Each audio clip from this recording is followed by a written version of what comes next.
Америк нэгдсэн улс, Канада, Австрали, Шинэ Зеланд болон Их Британь зэрэг улсын коллеж ихтэй сургууль суралцахаар зорж байгаа бол юуны түрүүнд англи хэлний төвшин тогтоох шалгалтыг мөн англи хэл дээр мэргэжлийн шалгалт өгсөн байх шаардлагатай байдаг. Тэгвэл эдгээр шалгалтуудыг өгөхөөс өмнө өөрийнхөө англи хэлний мэдлэг төвшин ямар төвшөнд хэмжээнд байгааг мөнгөн хураамжгүйгээр урьдчилан шалгах боломжтой болжээ. Өөрөөр хэлбэл англи хэлний төвшин тогтоох албан ёсны шалгалтандаа хэдэн оноо авахаа төрүүлж мэдэх боломж бүрдсэн байна.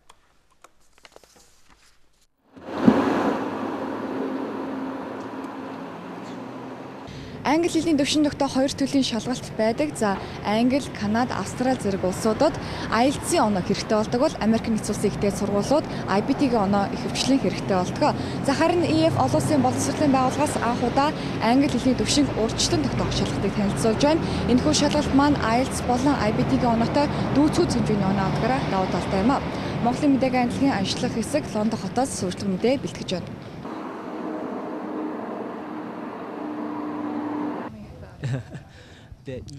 Англи хэлний төвшин тогтоох албан ёсны шалгалтуудад нийт 4 төрлийн шалгуур байдаг. Тухайлбал унших, сонсох, ярих, бичих чадварыг шалгадаг.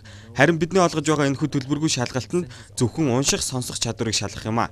Ирэх жилээс эхлэн үлдсэн 2 төрөл болох ярих, бичих чадварыг шалгах төрлийг бүрэн ашиглалтанд оруулах болно. Шалгуур тус бүр 50 минутын хугацаатай байх юм а. Монгол залуучууд Монголдо бакалавраа юм хамгаалаад тэгээд баруун руу гараад сурахад бид нар хэлний ямар нэгэн хязгаарлалттай тийм хүндрэл бэрхшээлгүй болох ёстой. IBT IELTS-ийн шалгалт өгөх хураамжийг 160-аас 170 ам доллар байдаг учраас хүссэн оноогоо авахын тулд шалгалтандаа сайн бэлдэж орох нь чухал байдаг. Харин тус байгууллагаас олгож байгаа англи хэлний төвшин тогтоох үнэгүй шалгалтын тусламжтайгаар хэлний мэдлэгээ урьдчилан тодорхойлж, англи хэлний бичих, ярих, сонсох, унших чадвараас аль төрөлтөнд түлхүү анхаарах хэрэгтэй байгаагаа мэдэж болно. Шалгалтыг хүссэн үедээ хэдэн ч удаа өгөх боломжтой, мөн зөвхөн хувь хүмүүс биш, сургууль албан байгууллагууд хүртэл оюутан сурагч ажилчдынхаа хэлний мэдлэгийг тодорхойлж болох юм а.